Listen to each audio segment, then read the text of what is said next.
Assalamualaikum warahmatullahi wabarakatuh. Apa kabar anak-anak cerdas kesayangan Ibu? Hari ini bertemu lagi dengan Ibu Dina dalam mata pelajaran Bahasa Indonesia. Hari ini kita kembali mempelajari teks pidato persuasif ya. Nah, ayo jangan lupa siapkan dulu buku catatan kalian untuk mencatat materi yang akan Ibu berikan hari ini. Dan sebelum memulai pembelajaran kita, alangkah baiknya kita berdoa dulu ya, agar ilmu yang akan kalian pelajari bisa terserap di otak kalian. Nah, dan tak lupa juga Ibu selalu ingatkan untuk selalu patuhi protokol kesehatan ya. Jangan lupa untuk selalu memakai masker, mencuci tangan dengan sabun, dan juga menjaga jarak agar kita cepat bertemu di sekolah lagi. Nah, sekarang kita mulai ya materinya. Hari ini kita kembali mempelajari KD 3.4 mengenai ciri kebahasaan pidato teks persuasif tentang permasalahan aktual yang didengar dan dibaca. Kemarin kita sudah mempelajari struktur dari teks persuasif. Nah, sekarang kita lanjut mempelajari kaidah atau ciri kebahasaan dari teks pidato persuasif. Apa saja sih kaidah kebahasaan dari teks pidato persuasif? Cekidot.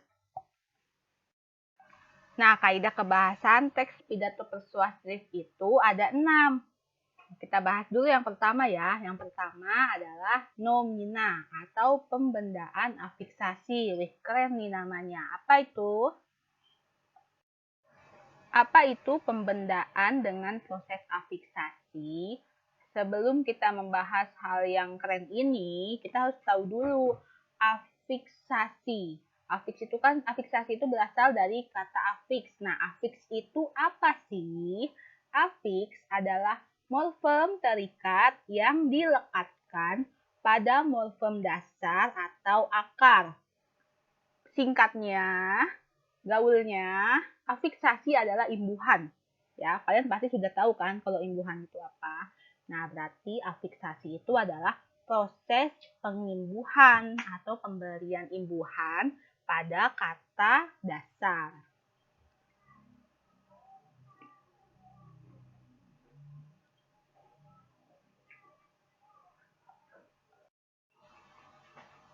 Nah, tadi kan sebelumnya juga disebutkan kan nomina. Nomina itu apa sih? Nomina adalah kata benda atau kelas kata yang menyatakan nama dari seseorang, tempat, atau semua benda dan segala yang dibendakan. Jadi, pembendaan dengan proses afiksasi maksudnya adalah pemberian imbuhan pada kata benda atau bukan kata benda sehingga kata tersebut berubah menjadi kata benda atau tetap menjadi kata benda. Kata benda yang terbentuk dari pembendaan dengan proses afiksasi ini biasanya kata benda yang berbentuk abstrak atau nama-nama kata benda yang tidak dapat ditangkap oleh panca indera kalian. Di kelas 8 kemarin kan kalian sudah belajar mengenai kata kerja mental ya. Kata kerja mental kan juga adalah kata kerja di mana kita tidak melakukan suatu kegiatan sebenarnya, tapi disebut sebagai kata kerja. Nah, di kelas 9 ini kalian akan bertemu dengan kata benda abstrak atau kata benda yang tidak dapat kalian lihat dengan mata kepala kalian. Kalau kata benda biasanya kan kalian tahu, ada bangku, kursi, ada makanan, itu kan kata benda. Nah, kalau misalnya kata benda abstrak itu tidak dapat kalian lihat oleh mata kalian. Nah, kata benda yang ada di layar kalian sekarang ini adalah bentuk dari kata benda yang sering kita temui atau kita dengar di dalam pidato persuasif. Beberapa pasti kalian tidak asing lagi karena sering disebutkan di dalam pidato persuasif, ya kan? Nah, coba kita lihat ya di sini pada prefiks ke atau awalan ke. Ada kata ketua. itu berasal dari kata dasar tua ditambah prefiks ke. Tua itu sendiri adalah kata sifat, bukan kata benda. Tapi ketika ditambah dengan prefiks ke atau imbuhan awalan ke, maka berubah menjadi sebuah kata benda, itu ketua. Tapi ketua itu sendiri kan tidak bisa kita lihat dengan mata kepala kita kan. Ketua itu apa? Kita hanya tahu orangnya yang sering berganti-ganti sebagai ketua, tapi kita tidak tahu ketua itu apa. Makanya disebut sebagai kata benda abstrak. Lalu ada konfiks kean. Konfiks itu maksudnya imbuhan awalan dan akhiran ya. Ada kata kemenangan. Berasal dari kata dasar menang ditambah konfiks ke dan an. Menjadi kemenangan. Menang itu sendiri adalah kata kerja sebenarnya. Tapi ketika ditambah dengan imbuhan ke dan an, maka berubah menjadi sebuah kata benda. Lalu ada lagi prefiks atau awalan pe. Ada kata pelatih yang berasal dari kata dasar latih ditambah awalan pe. Latih itu sendiri adalah kata kerja. Ditambah prefiks pe, maka menjadi pelatih yaitu kata benda. Dan bisa dilihat juga dari contoh-contoh yang lainnya. Kalian bisa membuka Kamus Besar Bahasa Indonesia dan mencari kata-kata di sini dan lihat apakah ini benar kata benda atau bukan. Lalu yang kedua, ada kata ganti orang. Nah, ini juga sering kita temui di dalam pidato. Nah, apa saja sih kata ganti orang itu? Nah, kata ganti orang ini ada kata ganti orang tunggal atau hanya satu orang dan kata ganti orang jamak atau lebih dari satu. Nah, kata ganti orang juga terdiri atas kata ganti orang dari sudut pandang orang pertama, orang kedua, atau orang ketiga. Orang pertama berarti si orang yang sedang berbicara. Orang kedua berarti orang yang diajak berbicara. Dan orang ketiga seseorang selain orang yang berbicara dan orang yang diajak bicara. Nah, kata ganti dari orang pertama tunggal ada saya, aku, daku. Berarti kalau kalian sedang berbicara, ingin menunjuk diri sendiri, membicarakan diri sendiri, berarti saya adalah, aku adalah. Dilihat dengan siapa kalian berbicara ya. Kalau kalian sedang berbicara dengan resmi, berarti kalian harus menggunakan kata saya. Kalau berbicaranya di antara teman-teman kalian, berarti bicaralah dengan kata aku. Selanjutnya ada sudut pandang orang kedua tunggal, yaitu ada kamu, Anda, dan kau. Nah, semisal kalian nih sedang berbicara nih, sedang berpidato. Nah, kalian menunjuk para audiens, para pendengar kalian. Kalian bisa menyebutkan dengan kamu atau Anda sekalian pendengar pidato saya. Nah, itu kamu bisa menggantikan kata ganti orangnya dengan kata kamu, Anda, atau kau. Lalu ada sudut pandang orang ketiga tunggal, yaitu ada ia, dia, dan beliau. Nah, orang ketiga ini berarti seseorang selain dari pembicara dan audiens atau orang yang diajak berbicara. Nah, misal kalian ingin memberitahukan kepada pembicara kalian bahwa ada seorang pemimpin negara yang sukses, ya kan? Nah, kalian nih saat berpidato ingin memberikan contoh-contohnya dulu nih, apa saja sih kesuksesan dari seorang pemimpin negara tersebut. Nah, kalian tuh pasti akan mengganti nama dari pemimpin negara tersebut dengan kata beliau sebagai kata ganti orangnya. Jadi tidak menyebutkan nama seperti itu. Lalu ada kata ganti orang pertama jamak. Nah, kata ganti orang pertama jamak ini dikhususkan untuk si pembicara atau kita atau saya nih, kalian kan pasti menyebut diri kalian itu saya. Nah, kalau kalian menyebutkan saya dan audiens, berarti kalian harus menuliskan sebagai kita atau kami. Jadi tidak perlu kalian panjang-panjang menulis saya dan teman-teman saya, itu tidak perlu. Kalian cukup menggantikan dengan kata kami atau saya dan kalian-kalian semua, wahai pendengar saya. Misalnya, kalian tidak perlu capek-capek menuliskan kata sepanjang itu, tapi kalian hanya cukup menggantikan dengan kata gantinya kita. Seperti itu.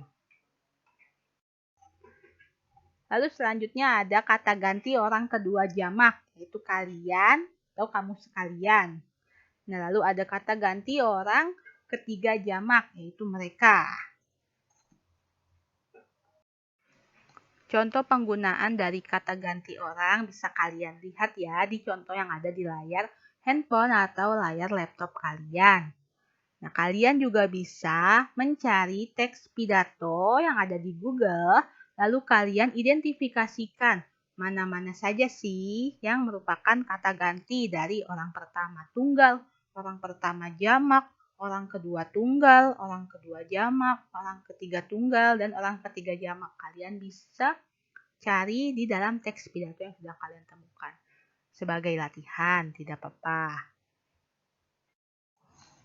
Lalu yang ketiga ada kalimat langsung dan kalimat tidak langsung. Ini juga kalian pasti sudah tidak asing lagi kan dengan kalimat langsung dan kalimat tidak langsung.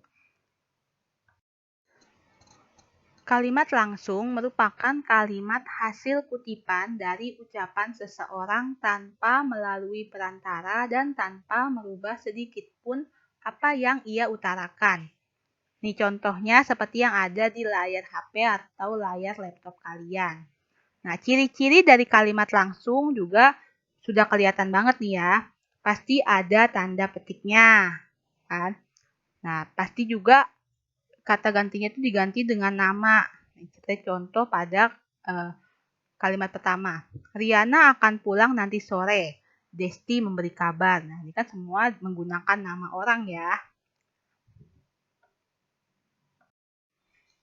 Sedangkan kalimat tidak langsung merupakan kalimat yang menceritakan kembali isi atau pokok ucapan yang pernah disampaikan seseorang tanpa perlu mengutip keseluruhan kalimatnya.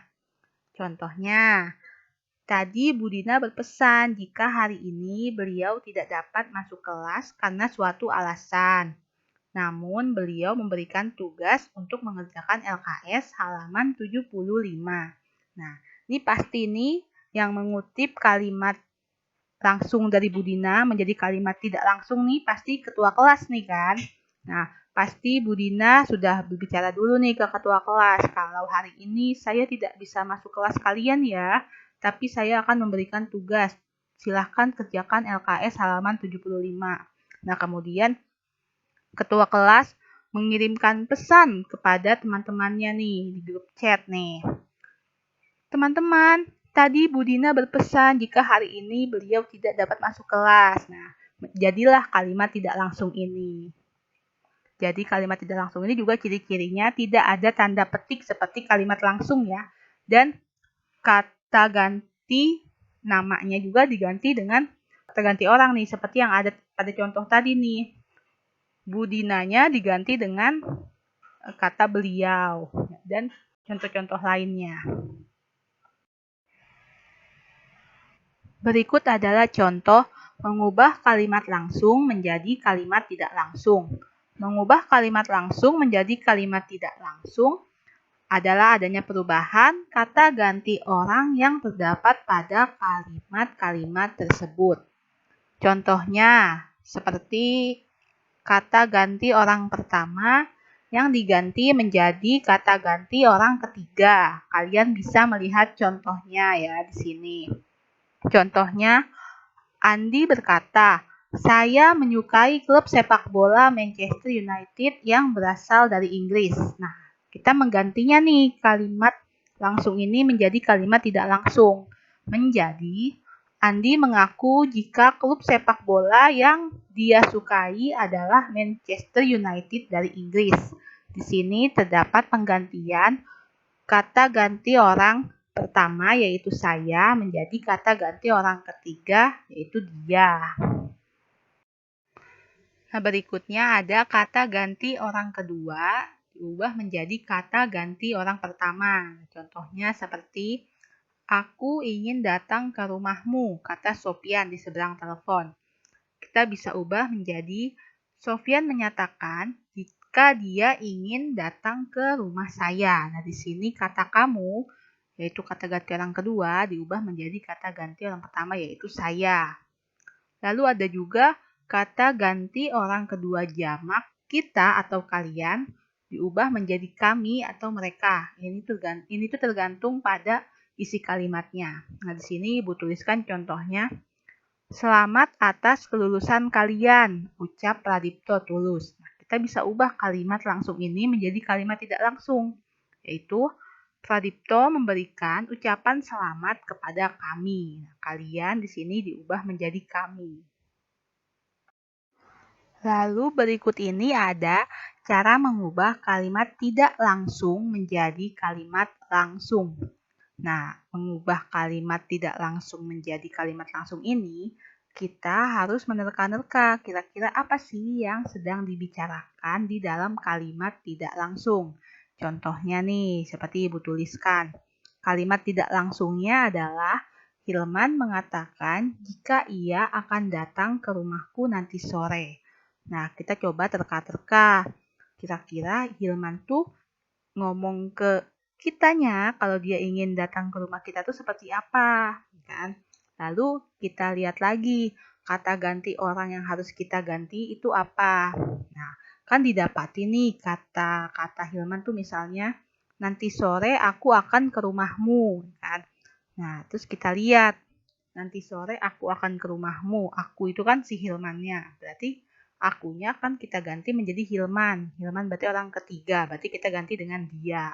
Nah, dia nanti sore ke rumahku. Kan? Nah, setelah kalian mengetahui nih, oh berarti Hilman tuh ngomongnya seperti ini nih. Jangan lupa kita tambahkan kalimat pengiring. Kalimat pengiring tuh contohnya seperti kata Hilman, kata Budina, jawab Budina. Nah, itu adalah kata pengiring ya. Nah, di sini kita bisa tuliskan. Berarti kalimat langsung dari kalimat tidak langsung yang Ibu contohkan ini adalah kata Hilman, nanti sore aku ke rumahmu. Nah, seperti itu ya. Ini adalah contoh lain dari mengubah kalimat tidak langsung menjadi kalimat langsung. Kalian bisa mempause video ini dan melihat bagaimana perubahan yang terjadi pada kalimat-kalimat tersebut. Sebelum mengakhiri materi hari ini, Ibu akan memberikan tips dan trik sebagai bekal kalian dalam menulis dan membacakan teks pidato persuasif. Tipsnya adalah carilah kalimat kunci yang baik untuk menarik perhatian pendengar. Tidak perlu kalimat yang susah, tidak perlu kalimat yang sulit, tapi cukup kalimat yang menarik. Kalian pasti tahu ya mana yang menarik, mana yang tidak, mana yang kira-kira pendengar akan tertarik untuk mendengarkan atau mana yang kira-kira akan membosankan. Nah, coba kalian cari-cari kalimat kunci menarik untuk bekal kalian menulis dan membacakan teks pidato persuasif. Oke, sekian materi untuk hari ini. Sebelum mengakhirinya lagi nih, Ibu minta kalian untuk googling, searching, kira-kira kalian akan mengangkat tema, mengangkat materi apa sih yang cocok untuk kalian tuliskan menjadi teks pidato persuasif dan kalian bacakan nantinya untuk pertemuan minggu depan ya. Nah, jangan lupa kerjakan tugas yang sudah Ibu tautkan di GCR.